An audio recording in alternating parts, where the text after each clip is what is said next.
태초에 하나님이 천지를 창조하시니라.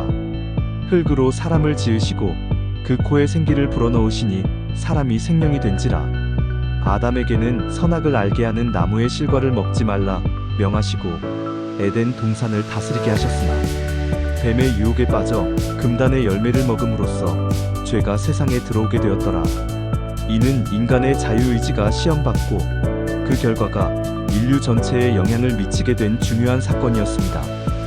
인류 역사는 하나님의 율법과 인간의 법률 사이의 끊임없는 긴장과 조화 속에서 전개되어 왔습니다.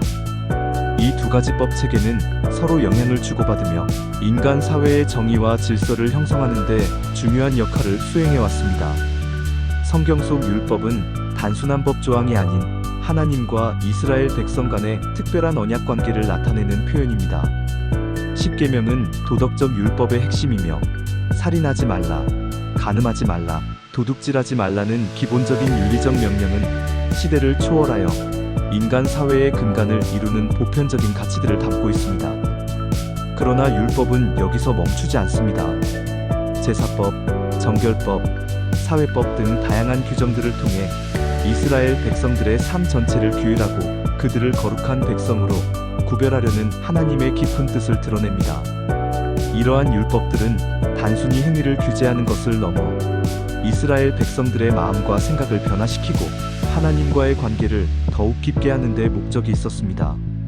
고대 근동 지역의 법전들과 비교해 볼 때 성경 율법은 놀라운 유사성과 독특성을 동시에 지니고 있습니다. 함무라비 법전과 같은 고대 법전들에서도 눈에는 눈, 이에는 이와 같은 동의, 보복법이 나타나지만 성경 율법은 이를 통해 억울한 피해를 막고 죄에 상응하는 공정한 보상을 보장하는 데 더욱 초점을 맞춥니다. 또한 성경 율법은 고아와 과부, 나그네와 같은 사회적 약자들을 특별히 보호하는 조항들을 통해 하나님의 공의와 사랑을 실천하고자 노력했습니다. 이는 당시 사회에서 소외되고 억압받던 사람들에게 희망을 주고 하나님의 사랑을 경험하게 하는 중요한 역할을 했습니다.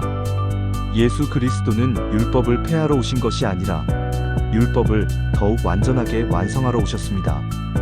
율법의 정신을 사랑과 긍휼로 승화시키고 모든 율법의 근본 정신은 하나님 사랑과 이웃 사랑임을 분명하게 가르치셨습니다. 새로운 계명, 즉 서로 사랑하라는 계명을 주심으로써 율법의 완성된 형태를 우리에게 보여주셨습니다.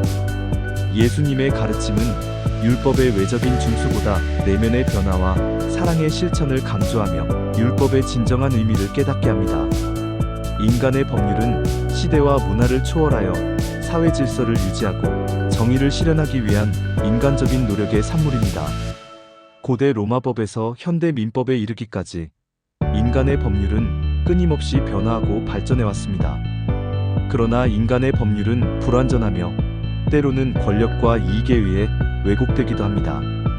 인간의 법률은 하나님의 공의를 반영하려고 노력하지만 인간의 한계로 인해 언제나 부족함을 드러낼 수밖에 없습니다.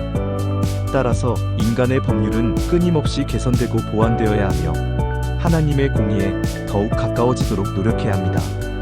성경의 율법과 인간의 법률은 서로 배타적인 관계가 아니라 서로 보완적인 관계를 맺고 있습니다. 성경의 율법은 인간의 법률이 추구해야 할 궁극적인 가치와 방향을 제시하고 인간의 법률은 성경의 율법의 정신을 구체화하여 현실 세계에 적용합니다.